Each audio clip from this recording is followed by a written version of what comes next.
Once upon a time, nestled deep within the sun-dappled woods, lived a sweet little girl known to everyone as Little Red Riding Hood.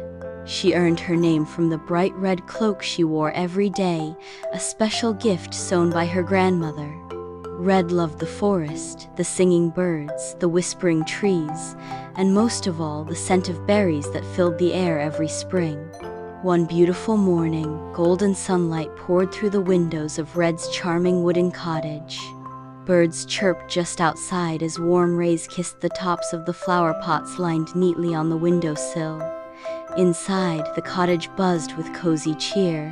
Jars of herbs lined the shelves, teapots gleamed, and tiny mushrooms peeked through the open window ledge. Red, with her rosy cheeks and sparkling brown eyes, stood proudly in her little kitchen. Today was special. The annual Blossom Festival was just around the corner, and Red had a plan.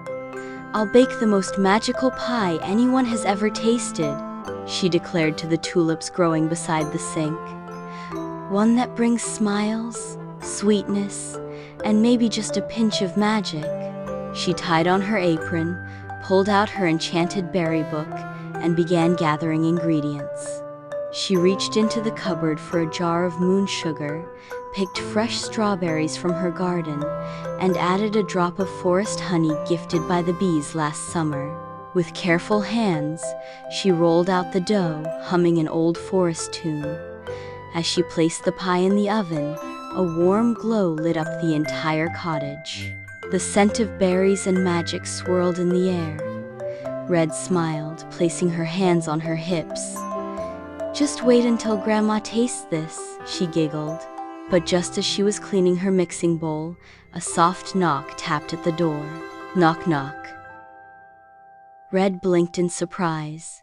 She wasn't expecting visitors. She peeked through the curtains, then opened the door slowly. There stood a girl in a lavender cloak, her eyes wide and kind. "Hi there," she said shyly. "I'm Luna from the other side of the forest. I smelled something magical." Red's eyes lit up. "Come in, you're just in time. I made a pie for the Blossom Festival." Luna stepped inside, her eyes sparkling at the cozy kitchen. "It smells like starlight and berries." Red laughed. "That's the moon sugar." The two girls sat together, sharing stories and laughter.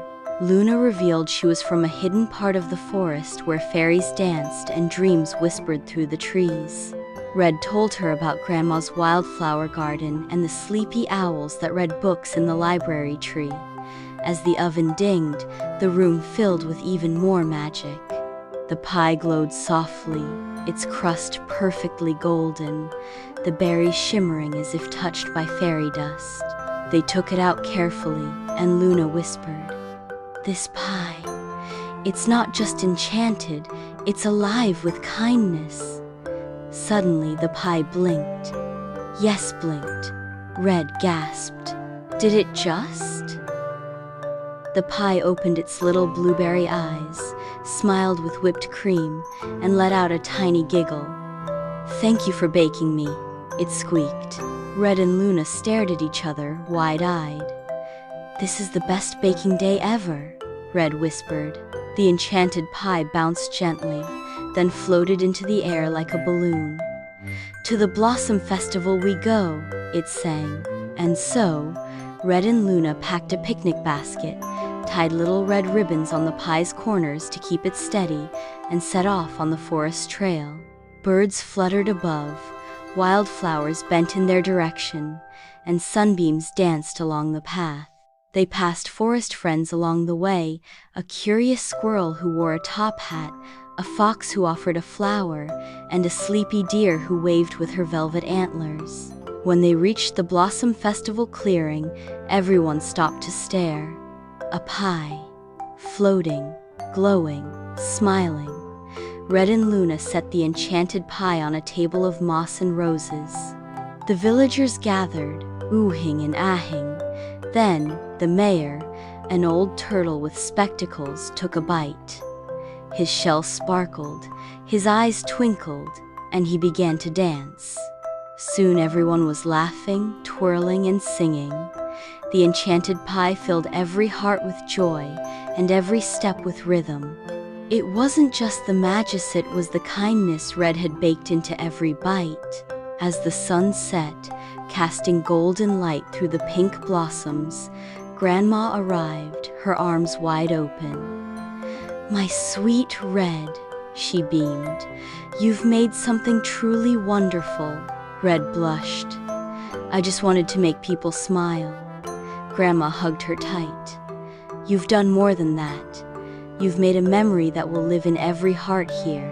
That night, Red, Luna, and the enchanted pie sat under the stars, giggling as fireflies floated by. The pie yawned, which was surprisingly adorable, and Red gently tucked it into a teacup-sized blanket.